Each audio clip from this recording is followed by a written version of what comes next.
Maria Johnson parked her old blue car in the farthest spot of the Oak Ridge shooting range parking lot. She sat for a moment, hands tight on the steering wheel. The clock on her dashboard showed 10:15 a.m. The range had been open for 15 minutes already. She had chosen this time because she thought it would be less busy. "You can do this," she said to herself. Her voice was small in the quiet car. Maria grabbed her worn brown bag from the passenger seat. Inside was her grandfather's old revolver wrapped in a soft cloth. She had not touched it in 20 years. Last night, she had found it while cleaning her attic. The memory of her grandfather teaching her to shoot came back strong and clear. "Stand tall. Breathe slow. See with your heart, not just your eyes," he used to tell her. Maria was just 12 then, standing on their small farm in Georgia. Her grandfather had been patient, kind, and the best shot in the county, though he never made a big deal about it. Maria got out of her car and walked toward the large building. Men with fancy gun cases walked past her without a glance. Some laughed loudly with friends. Others walked with the confidence of people who belonged there. Maria felt out of place in her simple jeans and blue sweater. Her teacher's salary had not left room for fancy shooting clothes. Inside, the noise hit her first. The sound of gunshots, even through the thick walls, made her jump a little. A group of men stood near the counter, talking and checking their expensive guns. No one looked up when Maria entered. She waited at the counter for 5 minutes before the young man with spiky hair noticed her. "Can I help you?" he asked, but his eyes were already moving back to the group of men. "I'd like to shoot today," Maria said. "I have my own gun." The man looked surprised for a second. $50 for an hour. You'll need to fill out these forms." He pushed some papers toward her without really looking at her. Maria filled out the forms carefully. Her hands shook a little. It had been so many years since she had held a gun. She wondered if she would remember how to shoot at all. The man took her money and handed her safety glasses and ear protection without a word. "Lane 15 is open," he said, already turning away. Maria made her way to lane 15, the farthest from the entrance. She passed many men with big new guns. Some looked at her with surprise. Others didn't see her at all. She was used to being invisible.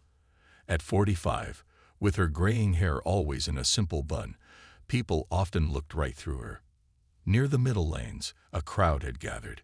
Men and a few women stood watching someone shoot. Maria could see a tall man in a bright red jacket. He stood with perfect form, shooting at a target. Every shot hit the center. "That's another perfect round, Derek," someone called out. "What did you expect? He's the state champion 5 years running," another voice said with respect. Maria set up at lane 15, away from everyone else. She carefully opened her bag and unwrapped her grandfather's revolver. It was old but well cared for. Her grandfather had cleaned it every Sunday after church. Maria had watched him many times, learning how he treated it with respect. The weight of the gun felt strange in her hands now. She loaded it slowly, remembering each step her grandfather had taught her. The bullets clicked into place one by one. She put on her safety glasses and ear protection. The world became muffled around her. Maria raised the gun with both hands. Her arms remembered the position better than her mind did. It felt like her body was waking up from a long sleep. She aimed at the paper target hanging at the end of her lane. It seemed very far away. "Breathe slow," she heard her grandfather's voice in her memory. "See with your heart." Maria took a deep breath. She let half of it out. Then she squeezed the trigger gently. The gun fired with a kick that surprised her.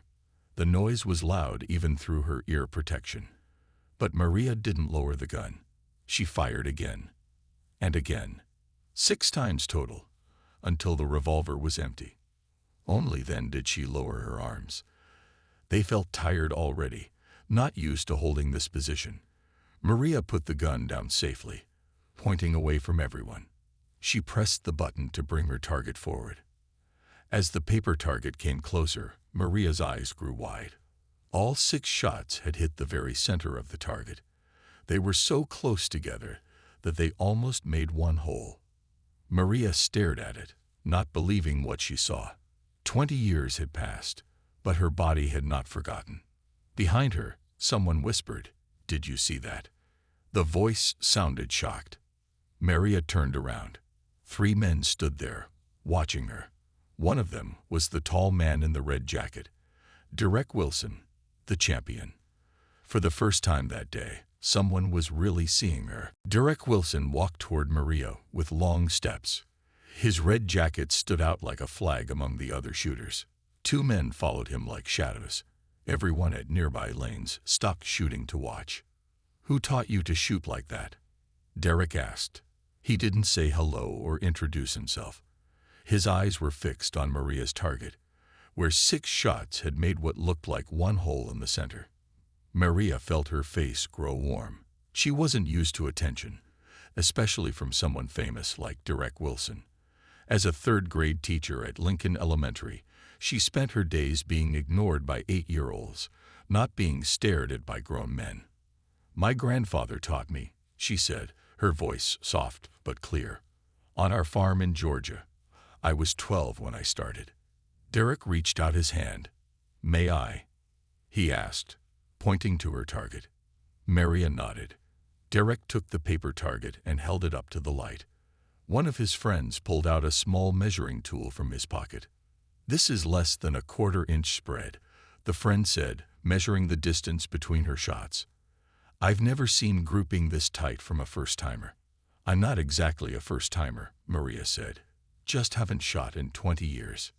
Derek looked at her differently now, his eyes full of questions. "And what is it you shoot with?" he asked, glancing at her grandfather's revolver. "This was my grandfather's," Maria explained. "A Smith & Wesson Model 19. He got it in 1972. Derek carefully picked up the revolver, holding it with respect. He turned it over in his hands, checking its weight and balance. "This is a fine gun," he said, "but it's not what most professionals would choose today." By now, more people had gathered around Lane 15. Maria felt uncomfortable with all the eyes on her. The rangemaster, a gray-haired man with a badge on his shirt, came over to see what was happening. "What's going on here?" he asked. "Phil, you need to see this," Derek said, handing him Maria's target. "This lady just shot the tightest grouping I've seen in my life. With this." He held up the revolver. The rangemaster's eyebrows went up as he studied the target.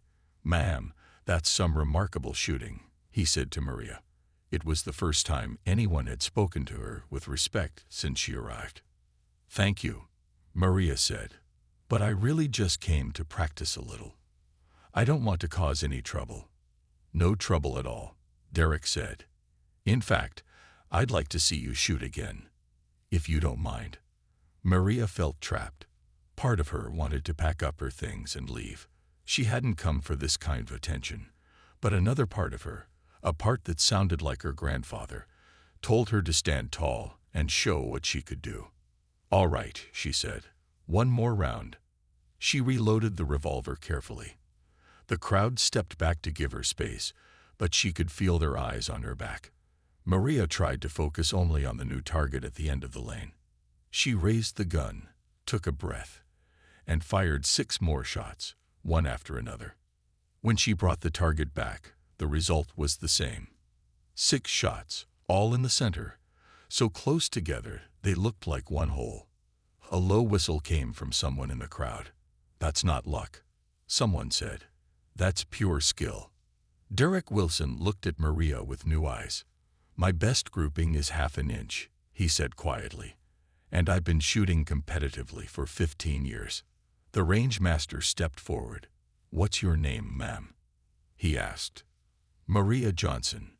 "Well, Ms. Johnson, I think you might want to consider entering the regional championship next month. With shooting like this, you could go far." Maria shook her head.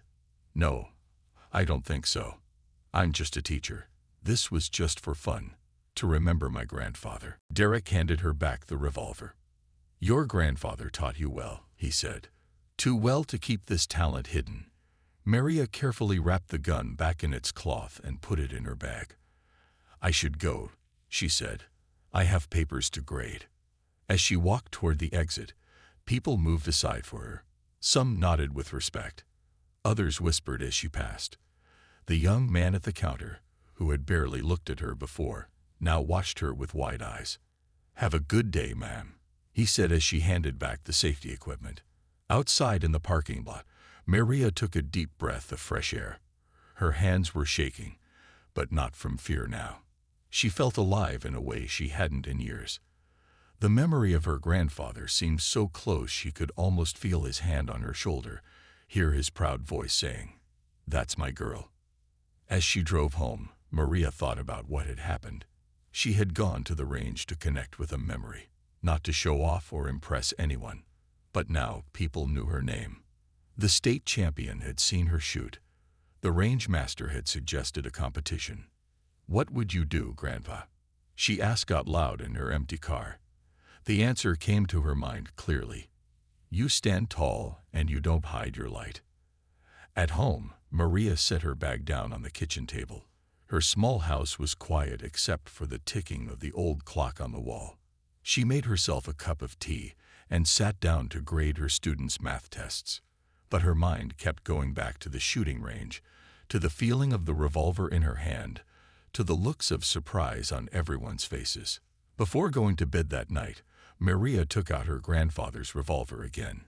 She held it, feeling its weight and the smooth wooden grip. Then she made a decision. Tomorrow after school, she would go back to the range. And this time, she wouldn't try to be invisible. Part 3. The next morning, Maria stood in front of her third-grade class at Lincoln Elementary. 25 children looked up at her with curious eyes as she wrote math problems on the board. It was a normal Tuesday, but Maria felt different. The events at the shooting range kept playing in her mind. "Ms. Johnson, you seem happy today," said Lily, a small girl with braided hair who sat in the front row. Maria smiled. "Do I? I suppose I am." "Did something good happen?" asked Tyler from the back of the room. Maria paused, chalk in hand. Should she tell them? These children knew her only as their quiet math and reading teacher. They had no idea that she could shoot better than a state champion. "Yes," she finally said. "I found something I'm good at." "Better than teaching?" asked Lily with wide eyes. "Different than teaching," Maria answered. "Now let's get back to these fractions." The morning passed quickly. During lunch break, Maria checked her phone and found 3 missed calls from numbers she didn't know. She listened to the voicemails in the quiet of her classroom. The first was from Phil Roberts, the range master at Oak Ridge. "Ms. Johnson, I'd like to speak with you about what happened yesterday. Please call me back when you can." The second call was from Sarah Williams, a reporter at the local newspaper. "I heard about your incredible shooting at Oak Ridge. I'd love to do a story on you."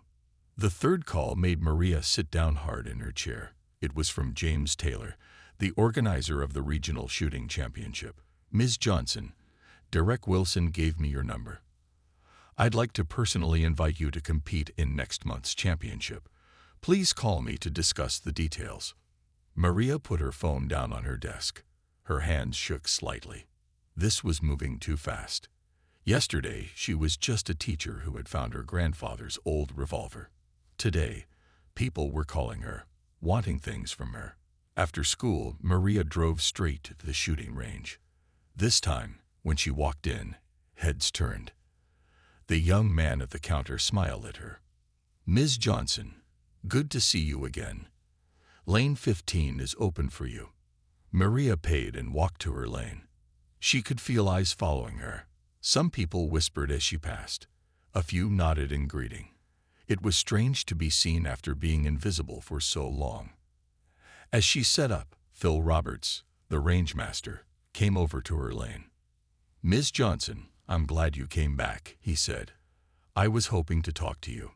Maria carefully laid out her grandfather's revolver. "What about?" "Your shooting yesterday was remarkable. I've been running this range for 23 years, and I've never seen natural talent like yours. Derek Wilson agrees with me." Maria looked up, surprised. "He does." Phil nodded. He's been the state champion for 5 years running. He knows talent when he sees it. He thinks you should enter the regional championship next month. I got a call from the organizer today, Maria admitted. Will you do it? Phil asked. Maria picked up her revolver, feeling its weight. I don't know. I'm just a teacher. I haven't shot in 20 years until yesterday. Sometimes talent waits for the right moment to show itself, Phil said. Your grandfather taught you well. He was the best shot in our county, Maria said with pride. He could hit a tin can at 100 yards, but he never competed. He said he didn't need a trophy to know his own worth. Phil smiled. Sounds like a wise man. But maybe you could compete for him now. Show the world what he taught you. Before Maria could answer, Derek Wilson walked into the range. He spotted Maria and came straight over. Today, he wore a blue jacket with sponsors' logos on it. Ms. Johnson, he said with a nod. I hoped I'd find you here. Did James Taylor call you? Yes, Maria said. I haven't called him back yet. You should, Derek said. The championship is a big opportunity. Winners get noticed by sponsors. There's prize money too. I don't need prize money, Maria said. I'm happy being a teacher. Derek looked at her for a long moment. It's not just about the money. It's about showing what you can do. Talent like yours doesn't come along often. Maria loaded her revolver. I'll think about it. Fair enough, Derek said. Mind if I watch you shoot a few rounds? Maria nodded. She put on her safety glasses and ear protection. Then she raised the revolver, took a breath, and fired. 6 perfect shots, center of the target. Derek watched with careful eyes. When she finished, he nodded. Your form is unusual, but it works for you. Would you like some tips anyway? Sure, Maria said, curious. For the next hour, Derek showed Maria how to stand, how to grip the gun, how to focus even better. He was a good teacher, patient and clear. Maria found herself enjoying the lesson. You know, Derek said as they took a break, I have a private range at my house. You could practice there if you want. No crowds, no distractions. Maria thought about it. That's kind of you, but I think I'll stick with this range for now. Derek nodded, seeming to understand her caution. The offer stands. Here's my card. Call me if you change your mind. After Derek left, Maria practiced for another hour. Each round of shots was perfect. People stopped to watch, but Maria barely noticed them now. She was lost in the focus, in the memory of her grandfather's voice guiding her. When she finally packed up to leave, Phil Roberts came over again. Have you decided about the championship? He asked. Maria closed her bag. I'll do it, she said, surprising herself with the words. I'll enter the competition. Phil smiled wide. That's wonderful. I'll call James right away. We'll need to get you registered. As Maria walked to her car, she felt a mix of excitement and fear. What had she just agreed to? She was a quiet teacher who liked her simple life. Now she was going to compete against professional shooters. But beneath the fear was something stronger, a sense that her grandfather would be proud, a feeling that she was honoring his memory by sharing the gift he had given her. That night, Maria called the 3 numbers back. She told Phil she was ready to start training seriously. She agreed to a short interview with Sarah from the newspaper, and she confirmed her entry in the regional championship with James Taylor. We're excited to have you, Ms. Johnson, James said over the phone. Derek Wilson speaks very highly of your skills. As she hung up the phone, Maria looked at the old photo of her grandfather on her living room wall. He stood tall, holding his revolver, a quiet pride in his eyes. I hope I make you proud, Grandpa, she whispered. I'm going to stand tall, just like you taught me. The story in the local newspaper came out 3 days later. Maria's face looked back at her from the front page of the community section. The headline read, Local Teacher Shocks Shooting World with Natural Talent. Maria read the article with growing embarrassment. Sarah Williams, the reporter, had written about her as if she were some kind of hidden hero. The article told how Maria had outshot state champion Derek Wilson on her first day at the range after 20 years without practice. It mentioned her job as a third-grade teacher and her grandfather, who had taught her to shoot on their Georgia farm. The phone started ringing before Maria had even finished her morning coffee. Friends, other teachers, parents of her students, all calling to ask if the story was true. By the time she got to school, it seemed everyone had read the article. "Ms. Johnson, are you really a super shooter?" asked Tyler as soon as she walked into her classroom. Maria set her bag down on her desk. "I wouldn't say super, but yes, I can shoot well." "The newspaper says you're better than a champion," said Lily, bouncing on her toes. "Can you teach us how to shoot?" another student asked. Maria shook her head firmly. "No, that's not something for school. But I can teach you how to focus, which is the most important part of shooting well. It's also important for your math test today." The children groaned but took out their pencils. As Maria handed out the tests, the school principal, Dr. Harris, appeared at her classroom door. He motioned for her to step into the hallway. "Maria, why didn't you tell me you were a shooting champion?" Dr. Harris asked with a mix of surprise and admiration.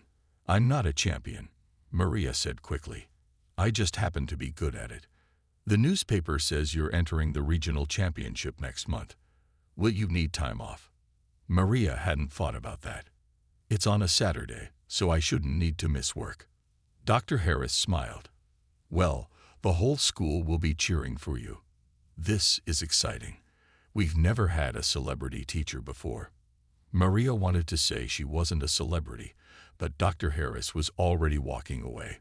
She sighed and returned to her classroom, where 25 children looked up at her with new respect in their eyes. After school, Maria drove to the shooting range again. This time, she wasn't surprised when people nodded to her or said hello. The newspaper article had made her someone to notice. Phil Roberts was waiting for her. "There she is," he said with a big smile. "Our local celebrity." Maria shook her head. "Please don't call me that. I'm still just a teacher who likes to shoot." "Well, just a teacher. I set up something special for you today," Phil said. "Lane 10 has a different kind of target system. It will help you prepare for the championship." Lane 10 had electronic targets that moved and changed. It was more challenging than the paper targets Maria had been using. Phil showed her how the system worked. "The championship will have stages like this," he explained. "Targets at different distances, some moving, some appearing only for a few seconds.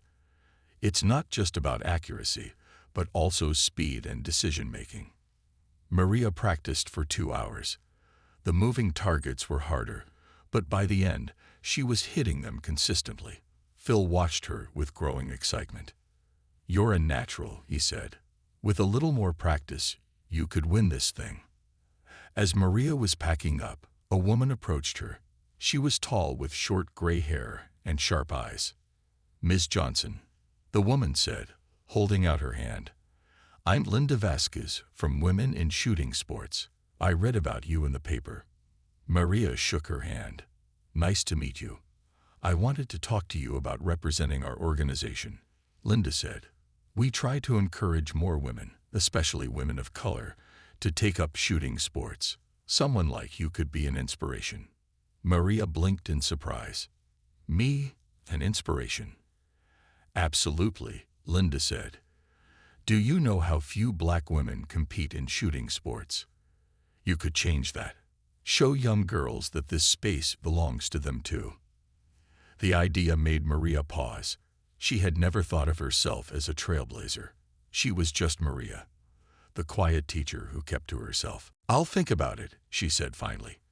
"But I haven't even competed yet. I might not be any good under pressure." Linda smiled. "From what I hear, you're plenty good. And pressure is just another form of focus. I think you'll do fine." After Linda left, Maria practiced for another hour. She was getting used to the moving targets now. Her shots were fast and accurate. Each time she fired, she heard her grandfather's voice. "See with your heart, not just your eyes." On her way home, Maria stopped at a small restaurant for dinner. She was too tired to cook. As she waited for her food, the man at the next table kept looking at her. "Excuse me," he said finally. "Are you the shooting lady from the newspaper?" Maria nodded reluctantly. "Yes, that's me." The man grinned. "My daughter showed me that article. She's 12, and she thinks you're amazing. Would you mind signing this napkin for her? Her name is Jasmine." Maria took the napkin with surprise.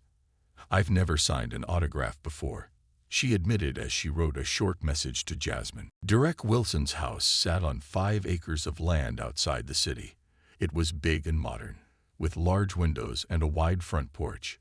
Maria parked her old car next to Derek's shiny black truck and felt out of place. This was the home of a champion, someone who had made shooting his life. Maria was just a visitor to this world. Derek met her at the door with a friendly smile. "Welcome to my home," he said. "Come on in. I want to show you something before we head to the range." Inside, the house was open and bright. Derek led Maria to a room off the main hallway. When he opened the door, Maria gasped. The walls were covered with trophies, medals, and photographs. A glass case held several handguns, each one shining under small lights. "This is my trophy room," Derek said. 15 years of competitive shooting. Maria walked slowly around the room, looking at the photographs. Most showed Derek holding a gun or receiving a trophy. In every picture, he looked confident and happy. "It's impressive," Maria said. "You've accomplished so much." "I have," Derek agreed, "but none of it came naturally to me." He pointed to a photo of himself as a teenager. "I was terrible when I started. My first instructor told my parents not to waste their money." Maria looked at him with surprise. "Really? But you're the state champion." 5 years running," Derek said with a nod. "But it took me years of practice. Hours every day. I had to work for every bit of skill I have." He turned to Maria. "That's why your talent is so remarkable. You have naturally what took me years to develop." Maria didn't know what to say. She had never thought of her shooting as special. It was just something her grandfather had taught her, like tying her shoes or riding a bike. "The range is out back," Derek said, leading her through the house. "I had it built 4 years ago." The private range was impressive. It had 6 lanes with advanced target systems. Everything was top quality. Maria set her bag down and took out her grandfather's revolver. Derek watched her unwrap the gun. "You handle that revolver like it's precious," he said. "It is to me," Maria answered. "It's all I have left of my grandfather. He died when I was 25. "Tell me about him," Derek said as they set up. "What was he like, this man who taught you to shoot so well?" Maria smiled at the memory. "His name was William Johnson. He fought in Vietnam and came back with a Purple Heart. He didn't talk about the war much, but he said it taught him the value of accuracy. He was quiet, patient, kind. He taught me to respect guns, to see them as tools, not toys." "He sounds like a good man," Derek said. "The best," Maria agreed. "He raised me after my parents died in a car accident when I was 10. He never married. Said I was all the family he needed." Derek nodded thoughtfully. "And he taught you to shoot with this revolver?" "Yes. Every Sunday after church, we'd go behind the barn and set up cans on fence posts. He'd stand behind me, his hands guiding mine." Maria demonstrated the stance. He'd say, "Breathe slow, see with your heart, not just your eyes." I never understood what he meant until I got older. "And what does it mean?" Derek asked. Maria thought for a moment. "I think he meant that shooting isn't just physical. It's mental, even spiritual in a way. You have to be completely present, completely focused. Your whole being has to be aligned with your target." Derek smiled. "That's profound. And exactly right." He gestured to the range. "Shall we see if your grandfather's wisdom still holds true?" For the next 2 hours, they shot side by side. Derek used his competition pistol, a sleek modern gun with all the latest features. Maria used her grandfather's revolver. Both hit their targets with remarkable accuracy, but Maria's groupings were consistently tighter. "It's not just the shooter," Derek said after a while. "That revolver is special too. The balance, the weight. They don't make them like that anymore." "Could I try your pistol?" Maria asked, curious. Derek handed her his gun. It felt different in her hands, lighter, more complicated with its various controls. Maria raised it and fired. The shots were good, but not as perfect as with her revolver. "See," Derek said, "the tool matters too. But a good shooter can adapt." He pulled out another case. "Try this one. It's closer to what you're used to." The second pistol felt better in Maria's hands. When she fired, her grouping was almost as tight as with her revolver. Derek nodded with approval. "That's what I thought," he said. "You have natural talent, but the right tool helps. For the championship, you might want to consider using something like this. Your revolver is beautiful, but it has limitations in competition." Maria put the gun down carefully. "I appreciate the advice, but I'll stick with my grandfather's revolver. It feels right to use what he gave me." Derek looked like he wanted to argue, but nodded instead. "I respect that. Family means a lot to me too." He paused. "Speaking of family, would you like to stay for dinner? My wife is a great cook, and she'd love to meet you." The invitation surprised Maria. This was no longer just about shooting. Derek was offering friendship. "I'd like that," she said. Derek's wife, Emma, was warm and welcoming. Their 2 teenage sons were impressed to meet the lady shooter from the newspaper. Over dinner, they talked about shooting, teaching, and life in general. Maria found herself relaxing, enjoying the company. "So, are you ready for the championship?" Emma asked as they had coffee after dinner. "I don't know," Maria admitted. "I've never competed before." "She's ready," Derek said confidently. "More than ready. In fact, I'm a little worried about my title." Emma laughed. "About time someone gave you some real competition." As Maria drove home that night, she felt different. Derek Wilson, 5-time state champion, saw her as a serious competitor. He had welcomed her into his home, shared his knowledge, treated her as an equal. It was a strange feeling after years of being overlooked. At home, Maria checked her email before bed. There was a message from Linda Vasquez of Women in Shooting Sports, with information about an event they wanted her to attend. Another email came from a shooting gear company, offering a sponsorship deal. The last email made her sit up straight. It was from a producer at a national sports network. They wanted to send a film crew to cover her story and her participation in the championship. Maria closed her laptop, feeling overwhelmed. Everything was moving so fast. In just 2 weeks, she had gone from an invisible teacher to someone people wanted to film, sponsor, and interview. As she got ready for bed, she looked again at her grandfather's photograph. "I didn't expect all this attention, Grandpa," she said to the image. "I just wanted to feel close to you again." But as she drifted off to sleep, she heard his voice in her mind, clear as day. "Stand tall, Maria. Don't hide your light." The day of the regional shooting championship arrived faster than Maria expected. For 3 weeks, she had practiced every day after school. She had declined the interviews and sponsorship offers, wanting to focus on her shooting. Only the local newspaper had gotten a follow-up story, mostly about how her students were supporting their teacher. Maria woke early on Saturday morning, feeling both excited and nervous. She made herself a simple breakfast of toast and eggs, but could barely eat. Her stomach felt tight with worry. "You can do this," she told herself as she dressed in the new clothes she had bought for the event. Dark blue pants, a white shirt, and a matching blue jacket. Nothing fancy, but neat and professional. She pinned her hair back in a tight bun and put on minimal makeup. The championship was being held at the state's largest shooting facility, an hour's drive from Maria's home. As she drove, she listened to the calming music her grandfather used to play in his truck. old gospel songs that spoke of faith and strength. When Maria arrived at the facility, the parking lot was already full. She had to park far from the entrance. She took her grandfather's revolver from the trunk, wrapped in its cloth, and put it in her small duffel bag.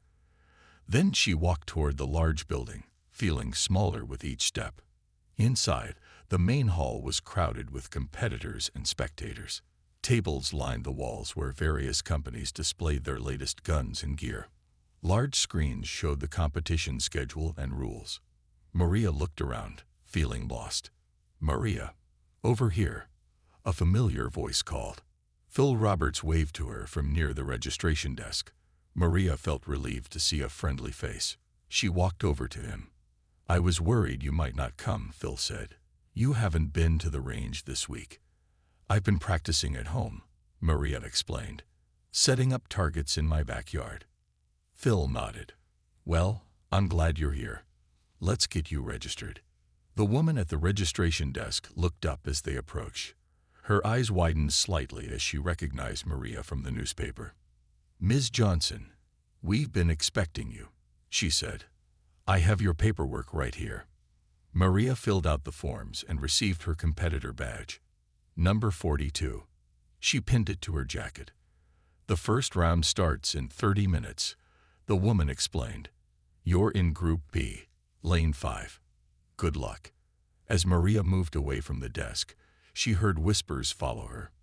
People pointed, leaned toward each other, spoke behind their hands. She caught fragments of conversation. "That's her, the teacher. They say she's better than Wilson. Never competed before." Using an old revolver, Maria kept her eyes forward, trying to ignore the attention. She found a quiet corner and sat down to collect her thoughts. She took out her grandfather's revolver and checked it carefully. The familiar routine calmed her nerves. "Ms. Johnson." Maria looked up to see Derek Wilson standing before her. He wore his competition outfit, a red and black jacket covered with sponsor logos. "Mr. Wilson," she said with a nod. "I wanted to wish you luck," Derek said. "The first competition is always the hardest." "Thank you," Maria said. "I appreciate that." Derek looked at the revolver in her hands. "Still using your grandfather's gun?" Maria nodded. "It feels right." "Well, just so you know, there's no shame in being nervous. Everyone is their first time." Maria smiled. "Even you." "Especially me," Derek admitted. "I threw up twice before my first competition. Couldn't stop shaking. Shot terrible that day." The honest admission made Maria feel better. Derek Wilson, 5-time state champion, had been nervous too. "Any last advice?" she asked. Derek thought for a moment. "Remember why you're doing this," he said finally. "When the pressure gets high, when everyone is watching, remember your reason for being here. That will center you." A voice came over the loudspeaker, calling competitors to prepare. Derek nodded to Maria and moved away, heading toward his assigned lane. Maria stood up, put her revolver in its holster, and walked to her assigned area. Group B was gathering near a door marked Range 2. About 20 men and women waited there, all in shooting gear, all looking focused and serious. A range official checked their badges and equipment, then led them into the competition area. Range 2 was much larger than the practice range Maria was used to. Spectator seating lined one wall. Electronic targets were set at various distances. Cameras on tripods stood at the corners, ready to record the action for the large screens in the main hall. Maria found Lane 5 and set down her bag. To her right, a man with a gray beard was checking his pistol. To her left, a young woman in a bright pink shooting jacket arranged her gear. "First time?" the young woman asked Maria. Maria nodded. "That obvious. You look a little pale," the woman said with a smile. "I'm Tanya, by the way." Maria. "Oh, I know who you are," Tanya said. "Everyone does. The teacher with the magic revolver." Before Maria could respond, the range officer called for attention. He explained the rules for the first round. Standard targets at 3 distances, 10 yards, 15 yards, and 25 yards. 10 shots at each distance. Highest total score moves to the next round. As Maria loaded her revolver, she felt a flutter of panic. This was real. People were watching. What if she failed? What if her shooting at the range had been just luck? Then she remembered Derek's advice. Why was she here? Not for fame or trophies, but to honor her grandfather. To use the gift he had given her. To stand tall and not hide her light. Maria took a deep breath. She raised her revolver as the signal to begin sounded. "See with your heart," she whispered to herself, and squeezed the trigger. Maria's first shot hit the center of the target. So did her second. And her third. By her 10th shot, the small center circle of the target was completely gone, replaced by one ragged hole. The range officer stared at her target with wide eyes. "Perfect score," he announced, marking it on his clipboard. The man with the gray beard looked over at Maria's target. His eyebrows went up in surprise. Tanya, in the pink jacket, whistled softly. "Guess the stories were true," Tanya said. The targets moved back to 15 yards. Again, Maria raised her revolver. Again, she took a deep breath. Again, she heard her grandfather's voice in her mind. "See with your heart, not just your eyes." 10 more shots. 10 more perfect hits. The crowd in the spectator seats began to whisper and point. Someone took a photo with a phone, the flash briefly distracting Maria. But she kept her focus. At 25 yards, the target seemed very far away. Maria adjusted her stance slightly. Remembering what Derek had taught her about longer distances, she fired her 10 shots slowly, carefully. When the target came forward for scoring, 9 shots were in the center. One was just barely outside, by less than a quarter inch. 99 out of 100, the range officer said. Total score for round 1. 299 out of 300. A murmur went through the crowd. The man with the gray beard offered his hand to Maria. "Impressive shooting, ma'am," he said. "Especially with that revolver. Most of us use semi-automatics these days." "Thank you," Maria said. "This was my grandfather's." The first round ended with Maria in second place overall. Only Derek Wilson had scored higher, with a perfect 300. As Maria packed up her revolver, Tanya came over again. "You're going to make the finals," Tanya said. "That's amazing for a first-timer." The finals. Maria hadn't thought that far ahead. Top 8 shooters after 3 rounds go to the finals, Tanya explained.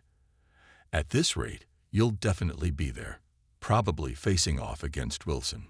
The thought made Maria's stomach tighten. Could she really compete against the state champion in the finals?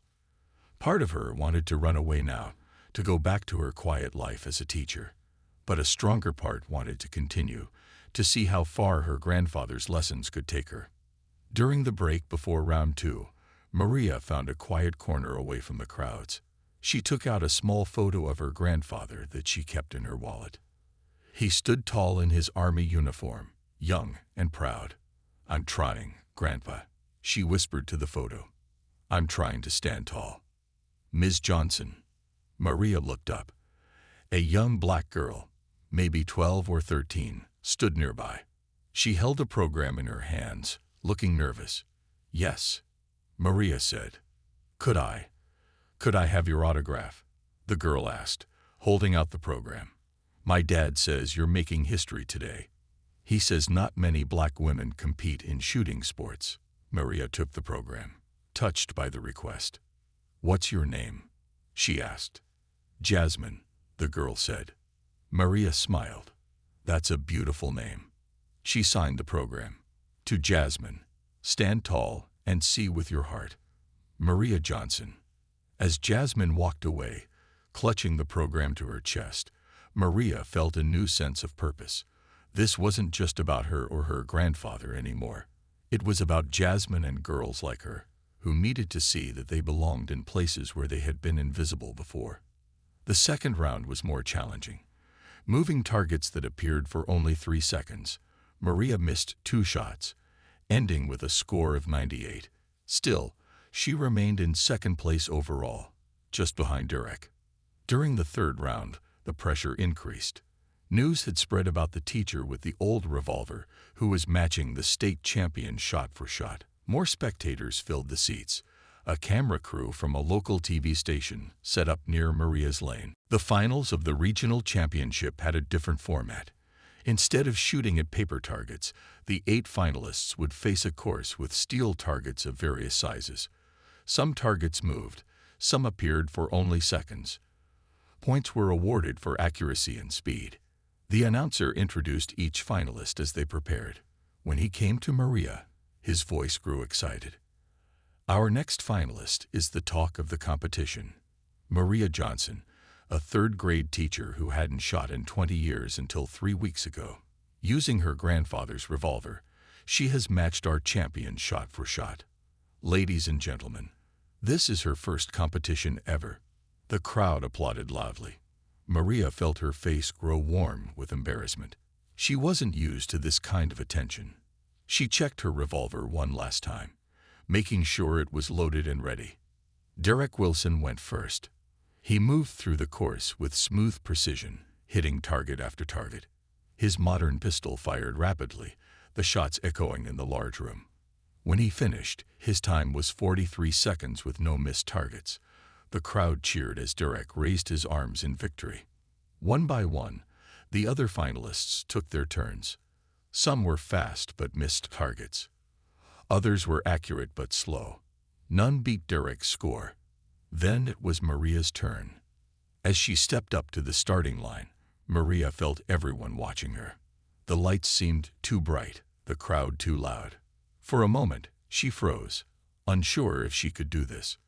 Then, from somewhere in the crowd, a young voice called out, "You can do it, Ms. Johnson." It was one of her students. More voices joined in. "Go, Ms. Johnson. We believe in you." Maria looked toward the sound and saw a group of her students with their parents. They waved and smiled at her. The sight gave her courage. She raised her hand to acknowledge them, then turned to face the course. The buzzer sounded. Maria began to move through the course. Her revolver held only 6 shots, so she had to reload more often than the others with their larger capacity pistols. But each of her shots hit true. The metal targets rang out as her bullets struck them dead center.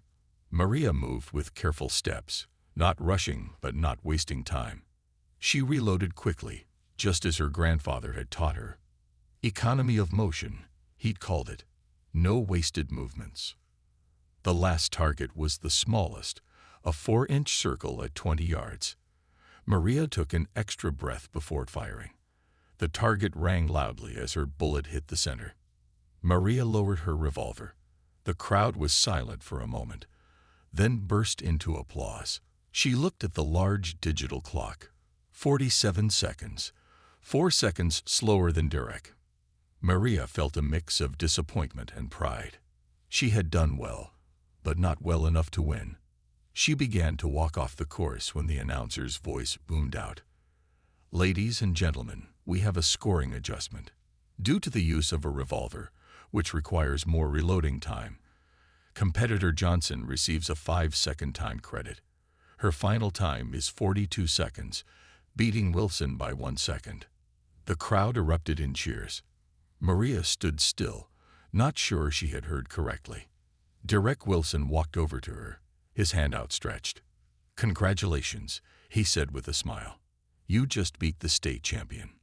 Maria shook his hand, feeling dazed.